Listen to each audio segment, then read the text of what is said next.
So for those of you who weren't with us last year, we ran a lot of the 1-3-1 in the regular season and the first couple games of the playoffs. And we had a lot of success with it. We held an undefeated team to, I think, 6 points in the first half in one game on the path to soundly defeating them. So the 1-3-1 worked pretty well for us last year. So this is the general setup here.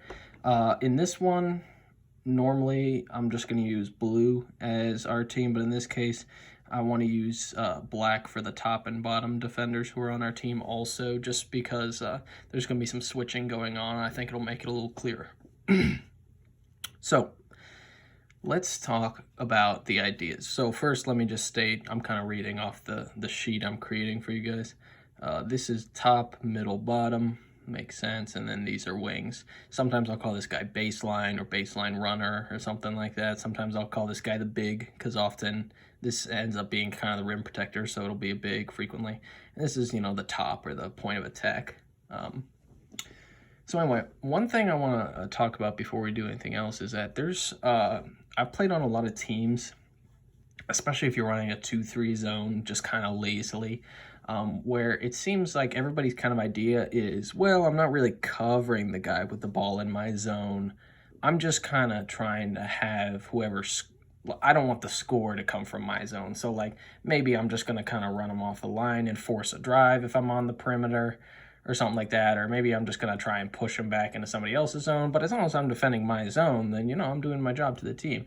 And that's bullshit in general. And it's really not with this zone either. So if the guy that has the ball is in your zone, you are playing man defense on him, unless somebody literally pushes you out of the way or the ball is passed. But until that happens, you are playing man. So if the ball's up top and this guy's here, this is no like, oh, I'm just going to spread my arms, and if he walks over there, he walks over there. No, like, this is the guy you're covering until like the big or somebody in the middle or somebody else communicates to you, you can stop covering him now.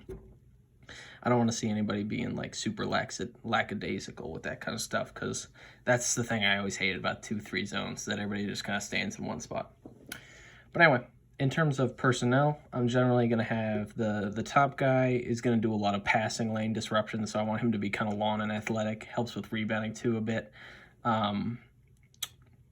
This guy is normally somebody that I know I can trust to position themselves well, because they have to move around a lot. They're the quarterback of the defense, calling everything out. So usually somebody with some size and some basketball IQ.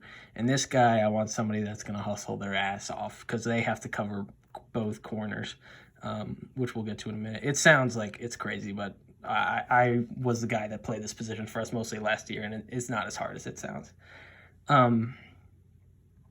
And on the wings, you need to be a little more well-rounded, because you're going to end up kind of switching into every role. And in some aspects, you're kind of like the guy at the top, but sometimes you're kind of running around like the guy at the bottom. You need to be rotating like the guy in the middle. So the wings are sort of a little bit of everything.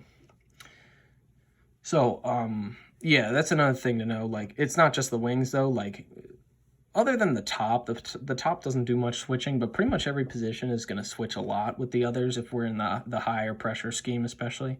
So you want to know the entire concept of the defense and know how to play each position, because otherwise, if you're a wing and you get switched into the big spot and you don't know where you're supposed to be standing, if you're like, oh, I think I'm going to stand out, or like I'm going to stand all the way back at the basket, now you're just giving up, elbow 7-foot jumpers all day, and we're getting roasted.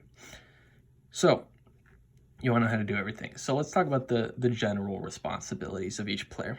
So if you're at the top, your main goal is to defend the point of attack, because the ball is pretty much always going to start in the center of the floor, and this is your guy to cover here. The yellow cube is the ball, if you guys recall. So that's your job. Number one job is stop the ball. You're not going to let any easy penetration right up the middle, because most teams score by just driving right down the paint, right up here. So your job is to not let that happen. Now, if the ball's on the wing or something, what you want to do is you want to be kind of gapping a little bit to sort of, prevent another easy drive towards the middle, because we really don't want drives that happen on the top of these wings. So any drives that come on the inside of the wings or to either side of the top guy up here are bad. So you want to be kind of gapping a little bit so that he's forced to drive baseline if he drives anywhere at all. And also, you know, depending on the alignment, you want to take away any easy swing passes across the court, because if this guy's in here, you don't want it to be a wide open 3 here, and you don't really want, you know, if this guy's way out here, you're like, I don't give a shit about that. If he's right here, obviously you still have to worry a little bit about him too. So you're just sort of using these long arms and you're just mucking everything up around here. So nothing easy, because if a pass gets made over there, it's got to go over your head, and that's fine.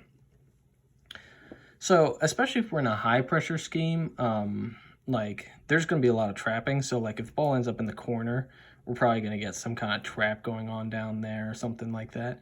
So again, in this sort of situation, you want to be making it difficult to get a pass up to the top, because if we have, even if it's not a trap, let's say it's just kind of like this, and we have, you know, this guy's going to be gapping. He's rotated down. He's rotated down. If you're like, you know, dicking around down here or something like that at the top, and there's an easy swing pass up there, now we're going to get a quick ball reversal to one of those guys, and this guy's not going to be able to cover both of them, not in the time it takes him to get all the way back there. So you don't want to make it easy to get up there. So you want to sort of be, you never really have to worry about drives from the baseline, so you're just kind of floating around out here, making sure there's no easy backdoor cuts, you know, checking behind you, of course. But more importantly than that, you're just using these long arms and saying you're not going to get any easy passes back up top. If you want to throw it from the corner to the top, firstly, I'm probably going to steal it. And if not, you're going to have to float it over my head, by which time, you know, easy for us all to recover, and now the defense is set up again. Oh, and one addition, like if we're kind of pulled out of position because the ball's in the corner like that and there's a shot going up, if it's on the wing or the corner, really, you can't really just take off and, you know, try and leak for an easy basket, because this guy might be in a position to rebound, but like let's say there's a drive here and he's putting up a shot from here and this guy's contesting it. There's really nobody else back to rebound here. So the guy at the top actually ends up getting a lot of rebounds, because the middle ends up contesting a lot of shots, and obviously this guy can end up in the corner frequently. So for the middle, the general rule of thumb for the middle, and the thing that you should remember if you end up in that position, is just to stay between the ball and the basket. So if the ball's up top, you're going to be kind of like free throw high. If it's on the wing, you're just sort of like acting in like this sort of middle radius around the basket is where you generally are. You're going to be here. You're going to say, all right, I'm between the ball and the basket. This is going to be how the rotation works. And if it's in the corner, you know, he's going to be tight. You're going to say, okay, I'm between the ball and the basket. So you just always, basically the idea of this defense is all based around using that guy in the middle to prevent drives. Because at our level, pretty much everybody is driving to the basket and getting layups, and then, you know, hitting the occasional three if they happen to be a good shooting team. So this basically doesn't allow it, because instead of a 2-3 where your rim protector is like here, or he's frequently meeting people here, this guy's out quite a bit farther. You know, he's not even in the paint frequently. So even if this guy gets beat, and he shouldn't, but if he gets beat, you're still, I mean, you're either taking a 18-foot pull-up jumper, or you've got to be able to drive past a rim protector who's just going to meet you at the rim. That's not going to work. So stay between the ball and the basket, basically, is your general idea. Somewhere between 7 and 12 feet is what I wrote down, but you'll see. So you need to sort of know, since your job is to like be rotating and snuffing things out, you kind of need to have eyes in the back of your head. You need to be sort of knowing where everyone is. So for example, if this is a situation on the weak side, you know, if you're the middle here and you're carding, you know, you're saying I'm between the ball and the basket, you need to know what's going on here. Like if this is probably roughly how the defense is going to look with these two guys sort of zoning up these three. But you need to know, like, if there's a backdoor cut coming here and he's getting sucked in or something like that, but then he's got to bounce back out to 3-point line, you need to know if there's a guy right behind you. So, and also, you know, it could be something as simple as when we're in the sort of base setup, maybe there's just a little back screen action going on and you think they're going to get a quick swing pass there before this guy can pay attention. You need to be able to call these things out. And the baseline guy is going to help too, but basically you're the guy that calls things out. Maybe it's just simple as this guy's dribbling over here. Let's say he's in the post and, you know, the top is kind of covering him and the wing's like, when should I start covering him? You're the guy that calls that out. You're the quarterback of the defense. So yeah, you're protecting the rim from every direction and you are communicating clearly. Those are your main responsibilities. So let's set this back up. All right. So for the bottom, your job in a nutshell is to run your ass off. Um, it's not actually, like I said, it's not as bad as I make it sound. And if we're running a 1-3-1, what I did last year is I'm pretty sure I never had the baseline runner play longer than 3 minutes at a given time. So I keep you real fresh. Don't worry about that. I was never out of breath last year. So since you're kind of responsible for covering both corners, you got a lot of ground to cover. So the general thing to remember, not just run your ass off, is to mirror the ball. And what that means is wherever the ball is, so like if it's at the top, you want to be perfectly in line with that and the baseline. So if we drew like a parallel line on the court, it should intersect with you and the ball. So if the ball's on the wing, you're coming out here. You're not all the way out to the corner yet, but close enough to recover there. And obviously if the ball's at the corner, you're playing defense there. If the ball's in the high post, let's say, then you're probably also going to be in the middle. And that's kind of a weird scenario, which we'll get to later. But generally, like, if somebody's, let's say, if somebody's driving middle, this guy's stepping up, and let's say you had started out here, now you're kind of like driving along with him. And that's got the added benefit of, if there's any backdoor cuts, now you're kind of coming over and seeing it as opposed to staying tight out to some guy there. So basically, wherever the ball goes is where you're going to run. And there's going to be times where, like, maybe you're here and there's a drive here and they swing the ball all the way to there real quick and you got to bust your ass to get out there. But that's all right, because even if you run this guy off the line, in the meantime, this guy's going to rotate down from the middle and we'll be all right. So you want to mirror the ball, sort of horizontally wise, you're mirroring it. So let's see what else I have written down for this. Oh, yeah. Again, like, it's not, I don't want anybody to think, oh, well, I've kind of got the corner, so I'm just always going to run this guy off the line and do whatever, and I've covered the corner, and that's my job. No, if the ball's in the corner and you're there, that's your guy. Just the same as if the ball's up top and, a defender's there, that's his guy, So you're basically playing man defense until the ball is no longer there. So if you have to force a drive one way, hopefully this guy will probably be gapping off a little bit. But we've had some issues where if you allow a kind of easy drive into this space here, if you allow him to get between you here, it really makes it difficult for this guy to cover both of these backdoor players if there's like a cut here and there's a guy up there, because this is an easy pass to make. However, if you force him baseline, now if there's a trap situation going on where you're still right on his hip here and now the big is kind of coming down, he's still 14 feet from the basket, something like that. Like, he's still trapped in the mid-range. Now we have this wing crashing down. This is a very difficult pass to make out all the way out to this guy. And, if he could do it, credit to him. But by that time, we're going to recover. He's going to bounce right back here, and really we'll actually bounce all the way back to here. And you'll be back in your ability to mirror the ball. Now the weak side's going to crash down and we'll be fine. So basically what I'm saying is, if you are, covering a guy in the corner and you have to force him one way, I mean, obviously stay in front of him, it's your guy. But if you have to force him one way, you want to force him baseline, because that creates a trapping opportunity. So let's see what else I've got.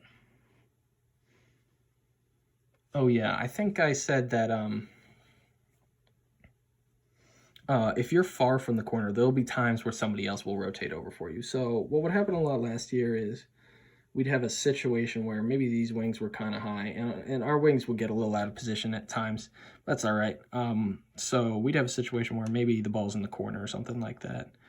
Or even let's say that the ball had been kind of driven middle here, and there's sort of a kind of a soft three-man trap going on, but you just recovered out of the corner. You're helping here. This guy's kind of starting to rotate down, and the ball will get passed out here. Or let's even say this guy's starting to cut. Now the big man, technically this whole area, this baseline to baseline area is yours. You own the baseline. But in this case, clearly the middle is going to have to take that, because they're the only person that can get between them and the basket in time. And that's all right, So let's say a swing pass goes out there, or maybe even the ball was quickly swung here and back, so he's still kind of over here. That's all right. So in this case, he'll come out, close out to the corner. That's his job, and you just step right into his. So, and that doesn't mean I have to go to where his position technically starts. It means do what he would do, which is stay between the ball and the basket. So now you're covering here. And then let's say the ball gets swung back up to the top later. Well, you just step up into the middle and he steps there. And if you have time later to, be able to switch back, then that's great. But it's unlikely, but, that's nice. That's fine. And the same thing sort of happens if a wing will do it. And this should be more likely because if we're practicing those good X-outs, like I said, those good rotations, this will be the wing's rotation to make. So let's set it back up again. So if the ball's on the wing here, this is going to be how we're set up with him staying between the ball and the basket. You kind of mirroring this ball here as best you can. So this guy should not stay tight here. You can allow a pass across the paint. And also, this dude should be gapping a bit, making this a difficult pass. But regardless, you're kind of, this weak side wing, and I'm going to get to more in the wing, will be kind of Xing out. So what's likely to happen is, let's say the ball gets passed down here. Obviously, the wing, they just have to take that. And now, let's say for the sake of argument, either one of these guys, honestly, might be closer to the next person, and that's on them to realize. But what's more likely to happen is probably the big will come up there. Or, the top could come and the big could recover to his guy if necessary. But the big will probably be like, oh, shit, I got to get to the next guy in the rotation. So then, again, your job is to recover and be between the ball and the basket, which is pretty much what the middle man or the big man would normally do. So then you'll end up recovering, once the ball gets reversed out to the top again or something, you're going to recover to the middle. The guy who started as the wing but came over here will be back to the baseline. The guy who started in the middle is going to end up on the wing. So it's sort of a three-man rotation there. All right, so that's basically what you do if you're the baseline. Now, I know we talked about this a little bit already, but if you're a wing, you have to do a little bit of everything. So mostly what you're going to do is you're going to be like the guy at the top. So when the ball's at top, the top player, or the point of attack guy, is the tip of the spear. He's guarding the point of attack. And everybody kind of fans out around him. If it's on the wing, it's kind of the same thing. Like if you look at how things end up looking, it's almost like from this perspective, we're running a 1-3-1 just from this orientation now. And you're the top. So if the ball's there, you're doing what the top would do, which means you're playing man D on him. Now, if the ball's in the corner or up top, you might be trapping, but basically what you're going to be doing is sort of, especially if it's like perfectly at the top and this guy's far, is you don't want to be like hugging your dude out here, especially if he's like 5 feet out of the arc. You want to be kind of gapping a little bit, and that helps a little bit to prevent those easy drives middle, which I don't like. Like, you could even let this guy get a little behind you and say, okay, fine, if you really want to swing it there and think that he can do a quick rip-through move, I don't really care too much about that, because even if you get beat by me, we're going to have this guy rotate right over, and he's coming over. So, like, he's just going to run into a wall. I don't care if he goes baseline on me. So you want to gap help a little bit. Of course, you want to be able to take this easy three-pointer away. But until somebody takes a 5 foot behind the shot, arc shot, then you don't really have to worry about that much. So you want to just prevent this easy pass. That's the other benefit of gapping is, you want to have your hands up if it looks like there's going to be a pass so that it's got to go over the top, gives him time to get out there. And, so that's pretty much the basics if you're on some sort of strong side, or just if the ball's up top and it's balanced. Now, if you're on the weak side, that's when things are a little trickier. So let's continue with this 5-out alignment. So let's say this wing over here is on the ball. We've got a mirror. We've got between ball and basket. The top is sort of a wing now, and he's kind of gapping a little bit. In this case, now your job is to, kind of like I just said when I was talking about the bottom, is you're zoning up both of these players. And that can get tricky depending on where they are, because the easiest way to beat this defense is to drive, or generally driving middle is easier. But if you go this way, it's possible too, and get a dump off pass down there. Because even with these guys kind of retreating, like a quick pass there and shot, that's easy. So what you have to do in these situations, and again, this is a key to why we don't want people going this direction, is I need you to be here, and we talked about this a little bit, and take away this guy, especially if he's cut. And then if a pass does eventually go out there, that's generally going to be you who's rotating up there to stop it. Now, if they're both chilling at the 3-point arc, this is easy because all you have to do is sort of wait for them to pass it to one of them. If it passed to your guy, great, because then we can recover pretty easily in that time frame. If it goes to the corner, then fine. You say, okay, I'm probably going to end up taking the corner now, and there's going to be some sort of rotation like this, which is sort of what we just talked about.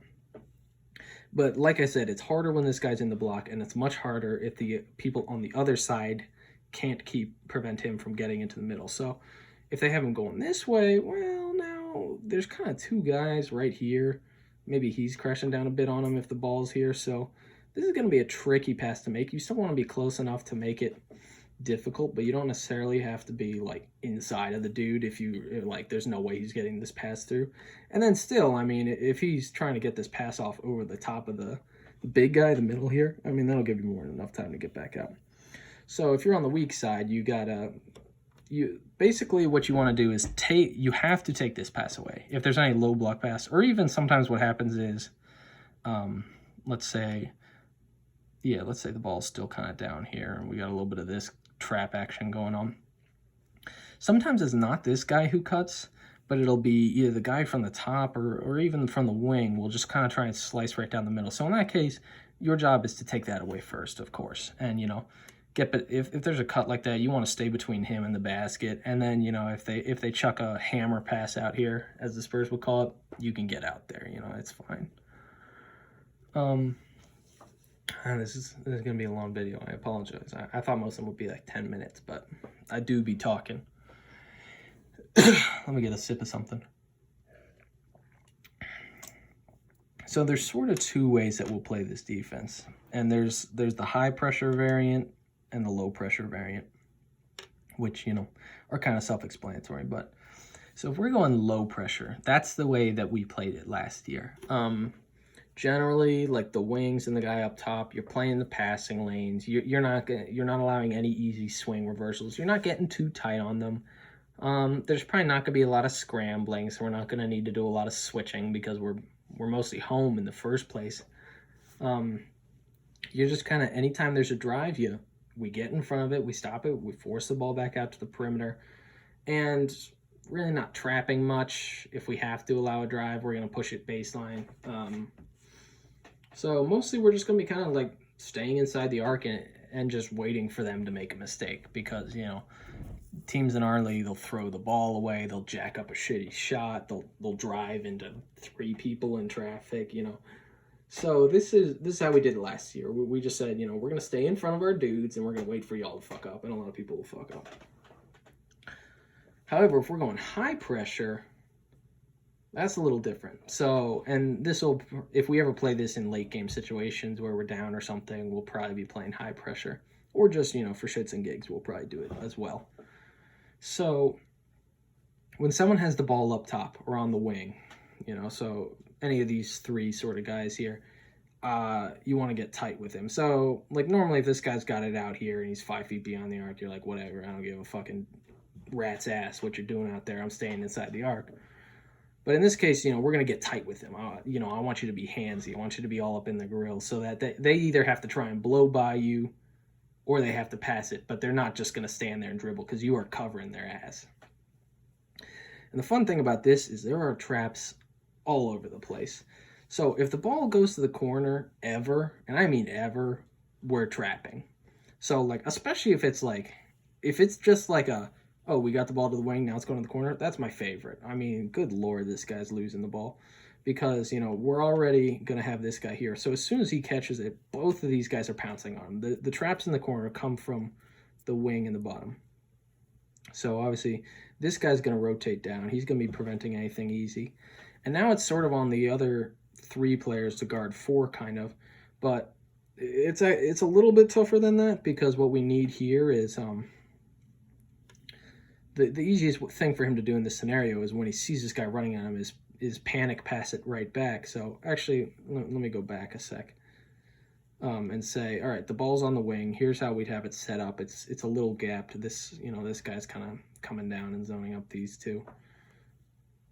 So this is probably what it would roughly look like. Maybe he's even guarding on the lower side a little bit.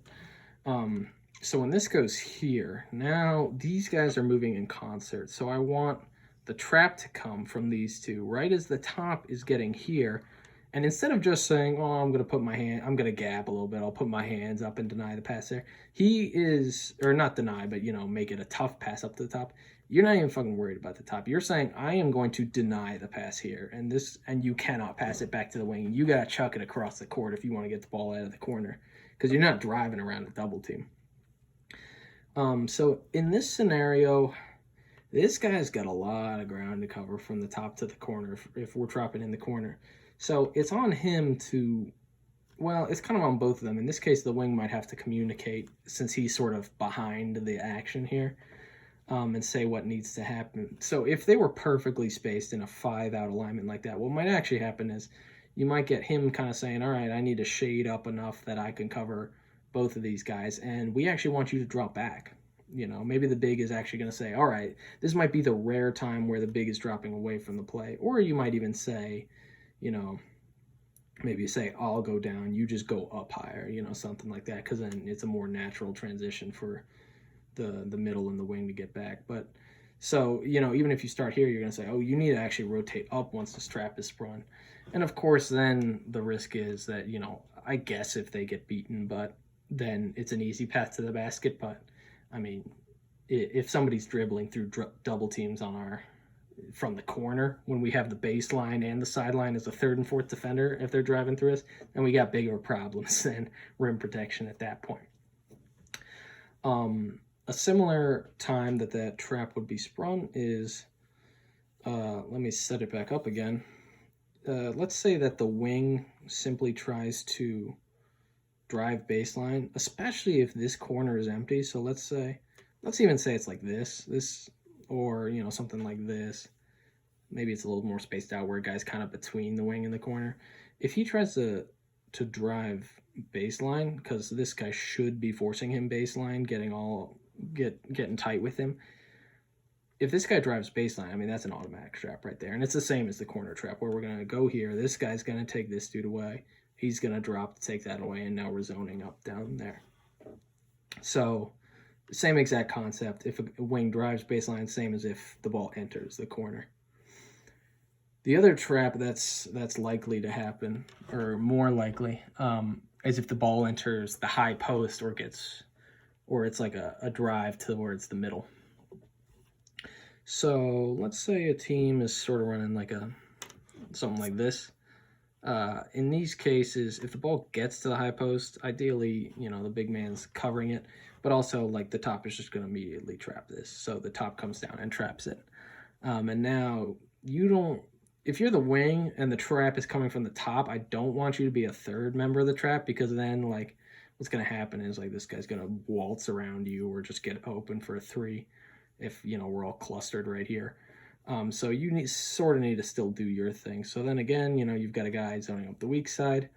High post is a little tougher because let's say this guy cuts back door and he takes the wing with him.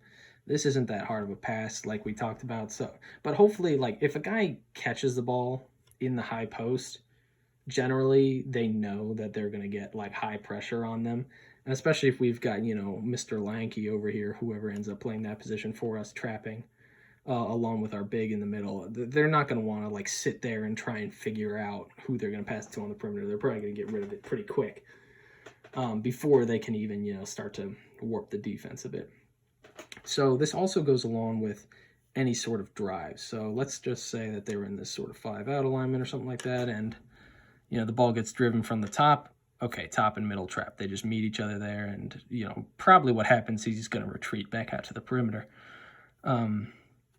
Let's say the ball's on the wing and that, you know, he tries to drive middle. I already told you if he drives baseline, we're trapping here. So if he drives middle, we're doing the same trap here where it's a little high post trap action. The only difference is that the wing is going to be the guy with him. It wouldn't make sense to pull both of these players off, leave him out. Yeah, so on dribble penetration in a high pressure, the trap basically comes from the big and whoever originally defended the player. So, and still is, because they're still in your zone. So in this case, like I said before, there's a trap here. This guy's kind of watching the corner, kind of keeping an eye on this back door, but this guy, the weak side wing is going to zone up the 2 weak side players. So in these kind of situations, if we're trapping a lot, there's going to be rotations going on. And the traps are really where we're going to end up switching. So, like, let's say the ball's in the corner, like before. So we've got, you know, our wing and the baseline guy trapping the corner. We got our big rotated down. We've got this guy, well, actually, let's say the top's denying the ball over there. The middle is kind of back out here, you know, saying, I'm going to kind of zone up these guys. And the weak side wing saying, I'm going to kind of zone up these guys. I mean, if the ball gets swung, let's say the ball manages to get up to the top. He manages to chuck that back up there. Okay. Middle steps up and he says, that's my guy now. And somebody's got to rotate back to the middle. Maybe it's the top, but maybe if he feels like that path is too easy, he's going to stay there. So maybe it's the wing that says, okay, I'm going to run my ass back up to the middle, and the baseline stays in his spot. You know, so in this case, these 3 players, you know, sort of rotated this direction. And that's just an example, you know, it's kind of a thing you'd feel on the fly. So let's set it back up again. Let's say we had something like this going. Let's say he manages to get this pass all the way out to the other corner. Unlikely, but you know, maybe he takes a step here and swings it around. So now the weak side wing says, all right, I'm going to take the corner. And now the middle says, okay, well, I gotta sort of cover this guy now. This is the only time where we wouldn't trap in the high pressure scenario. Like if there already was a trap on the other side and now the ball has been reversed, you don't need to be like, oh, both of us need to run over here immediately and leave these guys wide open. That'd be pretty dumb. But maybe you could do a delayed one, like, you know, once we get it set up, you can come over there. But, so yeah, in this case scenario, this guy's like, okay, well, I'm going to take the corner. The weak side wing is like, I'm taking the corner, so I'm the baseline guy now, basically. And the middle says, okay, well, I'm going to be guarding the wing and sort of preventing the pass back to the top, so I am the wing now, basically. And in this case, probably the strong side wing in this case would end up coming to the middle. Oh, actually, you know what? It'd probably be the baseline guy because he would probably already start running over there to have guarded the corner and say, okay, somebody's in the corner, now I'm the middle guy. And, you know, the top rotates back to the top, you know, kind of comes down, and then the wing is still the wing on this side. So then, you know, the ball gets swung here and back up top again. We end up with, you know, the middle ending up there, the big ending up on, or sorry, the baseline guy ending up in the middle. The middle ending up on the wing, and the wing ending up on the baseline, so a little rotation there. So when we do high pressure, there's going to be rotations. Don't be afraid to switch if necessary. Don't be like, oh, that's not my zone, you know, because that's not the point. So, the only other thing to say is that there is a defense that we're going to talk about called the 1-2-1, or a diamond press. That's a real trappy thing that the Raptors use as a full court press, and if it gets broken, we'd probably settle into a 1-3-1. But if we could just run a normal 1-3-1 with a half court trap, and what that would just basically look like is we'd say, okay, you're going to pick up at half court, and the wings I want, you know, like up here almost, you know, maybe up at almost a 3-point line, with just a general understanding that, like, you know, everybody would be moved up a bit. Let's say the ball gets passed over here because he's, you know, harassing this guy or whatever, and he doesn't want to do it. If the ball goes to the corner and both these guys feel like it, they can trap there, because now you've sort of got this as the corner just like that down there. So you could kind of trap there, and then, you know, maybe the wing's kind of rotating over here. This dude's sort of in the middle, and you're kind of covering it like this. You know, so it's a little tricky, but that's the basic idea, that if you want, you can run a quick trap there thinking that, you know, he'll probably just end up trying to pass it out here. So again, we probably want to deny the ball there with the other wing, and have these guys kind of just zone up whoever's left. You know, maybe the big man's here, and this guy would actually drop back. So yeah. So one thing to talk about, other than, you know, high pressure, low pressure, just a general thing to keep in mind with this, is one of the issues we'd run into is that this alignment works great with the sort of 5 out, or like they're generally sort of spaced where you are, but like every zone, it's a little awkward when the players on offense aren't in the positions you're expecting. So let's look at that. So what would happen a lot to us is we would get people that were running sort of a 2-3 alignment, basically, so they'd have a guy in the paint, but now their guys are like this. So it's like, okay, is the top covering this guy all the way out here? Certainly he's going to be kind of covering the corner, but this is weird because now you're sort of having like this half trap, but it's not a good trap position because he can retreat dribble easily. And now you've got this position where the big is trying to prevent any driving. These guys are like half trapping, but there's a guy pretty wide open down there, and he's guarding 3 people on the weak side. It's not pretty. So what we'd want to do in that scenario is call out twist, and this would probably be something that the big man or the guy in the middle calls out. And what that means is it says we're going to just twist the 1-3-1 a bit, so every player is going to sort of rotate where their zone is, and we're going to be running essentially a 2-1-2. So in this case, twist, you'd say strong or weak, and that just means like, is the top guy going to go to the strong side or the weak side? So like, let's say this dude's kind of wandering over here, but let's say he's kind of doing it like way outside and we're not really worried about him yet. This guy might call twist weak, which just means you retreat, get over here. You're sort of like playing this area down here, sort of the corner baseline area, and you're staying in the corner. And now, if the ball gets reversed to the top, now you can see we're in a 2-1-2.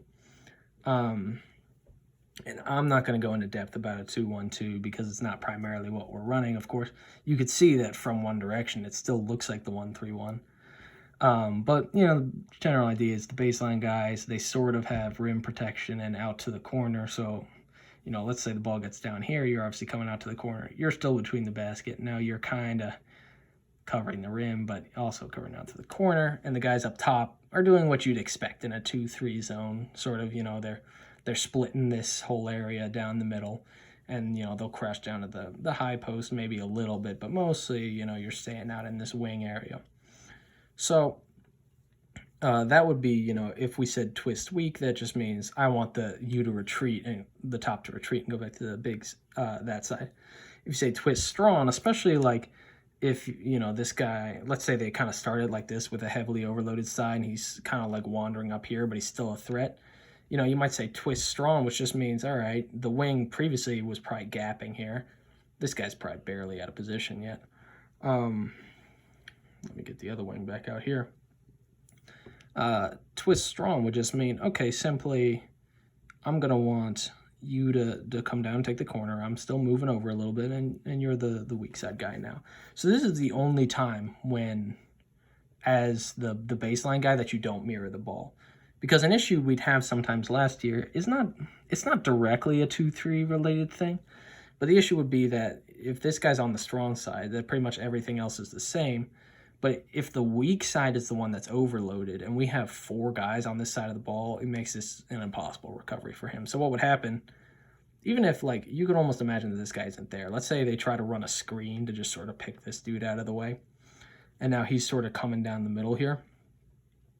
Even if he only gets to the elbow before he gets picked up, which is likely, and even if we're running a trap here, I mean, this guy mirroring the ball is doing jack shit because he can't fully commit to the corner.